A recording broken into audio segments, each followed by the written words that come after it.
En Ciudad Juárez, a mediados de la década de 1990, una serie de violentos crímenes sacudió a la comunidad y atrajo la atención a nivel nacional e internacional.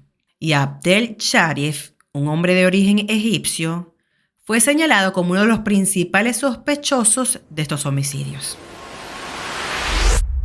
Esta es la historia de Abdel Latif Sharif, quien nació el 19 de septiembre de 1947 en Egipto. Nació en el seno de una familia musulmana y era hijo único. Se conoció que desde pequeño sufrió de constantes abusos sexuales por parte de su padre y varios familiares varones. Quedó huérfano de madre aún siendo niño. Y aunque Abdel siempre mostró ser una persona con una inteligencia dotada, su padre siempre se opuso a que asistiera a una escuela. Durante su tiempo libre se la pasaba pescando en ríos y entrenando palomas mensajeras. A sus 12 años, su padre acordó su matrimonio con su prima de 10 años. Sin embargo, 3 años después, Abdel se retractaría de su promesa de matrimonio para viajar a los Estados Unidos, cosa que no fue del agrado de su familia. Abdel estudió ingeniería química en la Universidad del Cairo, donde alcanzó un promedio de 9.9. Fue maestro de una preparatoria y una universidad, y después de haber viajado a la Unión Soviética, se fue a Nueva York, donde por su inteligencia pudo encontrar trabajo en unas empresas de petroquímicos, cosméticos, pinturas y tratadoras de piel. Era para muchas mujeres el hombre perfecto, profesional, atractivo, exitoso y joven. Estuvo ocupado en ese mismo empleo durante 8 años, pero en 1978 fue despedido a causa de sus problemas con el alcohol, por lo que se trasladó a Pensilvania, donde residió durante 3 años. Más tarde, para 1981, se mudó a Florida, en donde estuvo empleado en la empresa Cercoa Inc. Durante este tiempo, llegaron los primeros comportamientos erráticos de Abdel. Resulta que los reportes oficiales describían al hombre como una persona alcohólica, pedófila y promiscua. El primer caso de agresión se registró el 2 de mayo de 1981 en Palm Beach, en Florida, donde engañó a una mujer ofreciéndole trabajo como ama de llaves, pero la secuestró, golpeó y abusó en repetidas ocasiones. Posterior a las agresiones, simplemente dejó ir a la mujer, lo que hizo que ella colocara la denuncia y Abdel fuera detenido. La defensa del hombre fue financiada por la empresa en la que trabajaba, bajo el alegato de que fue un encuentro consensuado, por lo que solo fue acusado por un juez de cargos por agresión y no por abuso y privación ilegal de la libertad. Como resultado, salió en libertad condicional.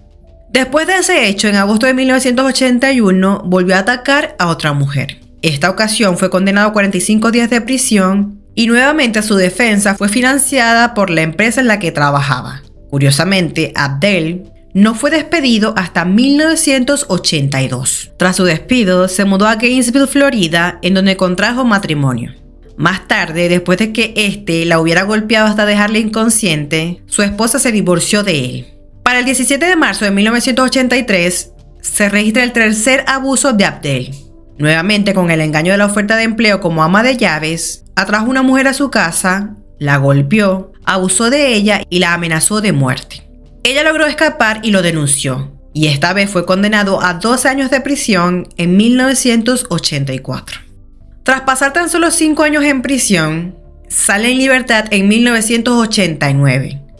Pero Abdel no es deportado a Egipto, pese a que el juez había dictaminado que fuera así.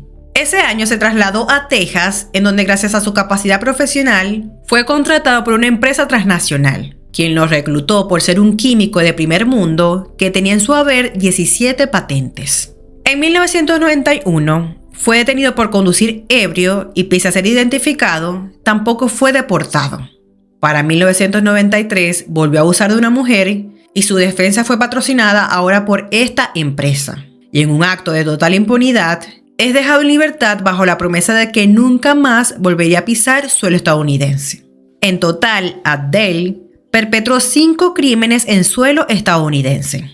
Sus víctimas fueron identificadas como Joan Colin Paul Esming, Janet Strauben, Molly Fleming, Susan Wade y Nancy Díaz. Fue entonces como el 14 de mayo de 1994, Abdel Sharif llegó a Ciudad Juárez, México, donde vivió en la colonia Rincones de San Marco en Ciudad Juárez. Este era un lujoso vecindario cuya residencia fue patrocinada por la compañía en la que trabajaba. Y es así, como teniendo este contexto, es que vamos al día de los hechos. El día martes 3 de octubre de 1995, una trabajadora sexual llamada Blanca Estela Díaz, de 19 años de edad, denunció a Abdel Latif Sharif, de 48 años de edad, por haberla secuestrado durante 3 días, tiempo en que la había golpeado, abusado y amenazado de muerte. Sin embargo, como la joven era consumidora de drogas duras y al comprobarse que, a diferencia de lo que ella había declarado, no presentaba evidencia de abuso sexual, los cargos fueron desechados. Aún así, ante la presión internacional por dar con él o los homicidas de las mujeres encontradas en Ciudad Juárez, la Fiscalía Especial decidió aferrarse a la historia de Abdel, quien con todos sus antecedentes de agresión sexual era el candidato ideal para ser el asesino serial que la Procuraduría de Justicia de Chihuahua buscaba para fincar responsabilidad.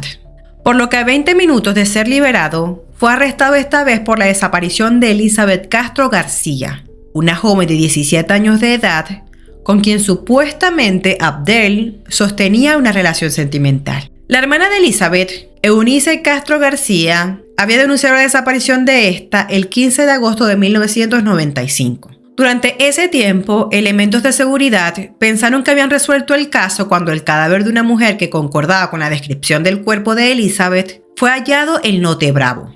Pero la investigación dio un vuelco total cuando se comprobó que el cuerpo no pertenecía a esa joven. Y de hecho, Elizabeth Castro apareció viva más tarde. El cuerpo encontrado pertenecía a Silvia Rivera Salas, otra mujer desaparecida en marzo de 1995. Según testigos, Silvia había sido secuestrada por 2 sujetos en una camioneta. El 11 de octubre de 1996, Abdel fue sentenciado a 30 años de prisión por el asesinato de Silvia Rivera Salas, mientras que se abrió un proceso penal para acusarlo del homicidio de otras 17 mujeres. De estas 17 mujeres, varias fueron encontradas con el cuerpo destruido tras ser destripadas por el asesino, lo que llevó a que Abdel fuera apodado el Destripador de Ciudad Juárez.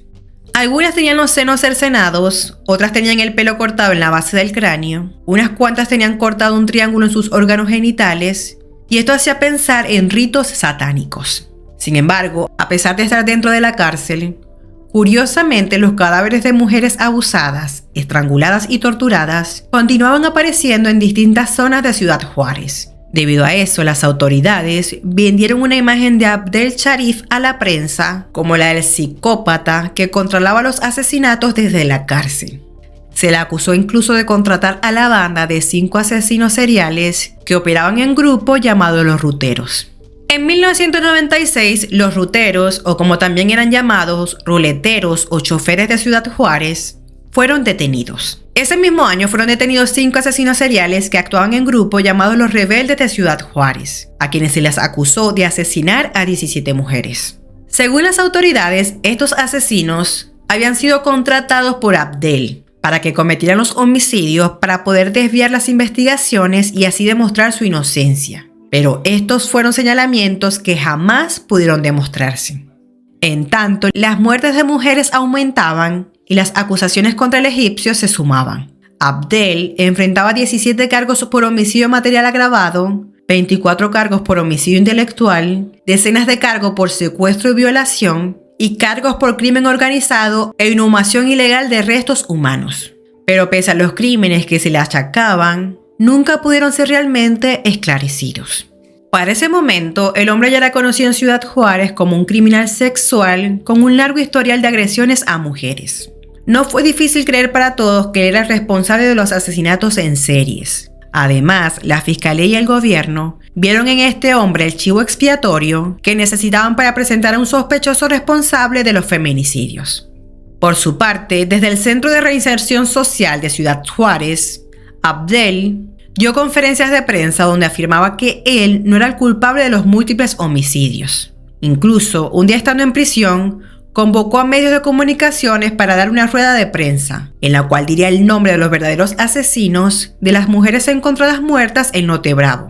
Ante la presión de la prensa y su escaso español, salieron a la luz nombres como el de Alejandro Maínez y Melchor Maínez, primo del primero. Alejandro Maynes se enamoró de una chica morena delgada de clase humilde, y Alejandro, como es conocido por toda Ciudad Juárez, es el hijo adoptivo de un prominente empresario juarense, dueño de casas de juegos, bares y más lugares de ocio. Abdel decía haberlo conocido en un bar del centro de Juárez, donde alardeaba de haber asesinado y abusado a las jovencitas con ayuda de su primo Melchor. Las autoridades juarenses jamás indagaron sobre esa información, pues se sabía por el propio egipcio que el padre de Alejandro Maynes había pagado a las autoridades de la Procuraduría para que su hijo gozara de inmunidad total, y en efecto así sucedió, pues jamás se le molestó ni se buscó a Alejandro Maynes para que diera su versión de los hechos.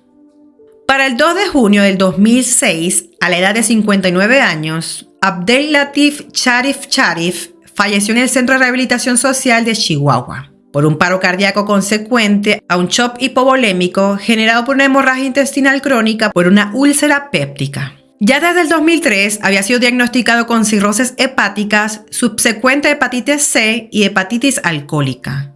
Fue sepultado en México, ya que no se logró localizar a ningún familiar que repatriara sus restos. Y no hubo ninguna ceremonia religiosa, y a su entierro asistió el cónsul de egipcio en México. Lo más sorprendente de todo es que con Abdel muerto, hasta hoy en día continúan los homicidios de mujeres en Ciudad Juárez con el mismo modus operandi con el que iniciaron. El gobierno de Chihuahua admitió el asesinato de 379 mujeres en Ciudad Juárez entre 1993 y 2005. Dato que fue rebatido por el Colegio de la Frontera Norte y de la Comisión para Prevenir y Erradicar la Violencia contra las Mujeres de la Secretaría de Gobernación, que documentaron 422 feminicidios.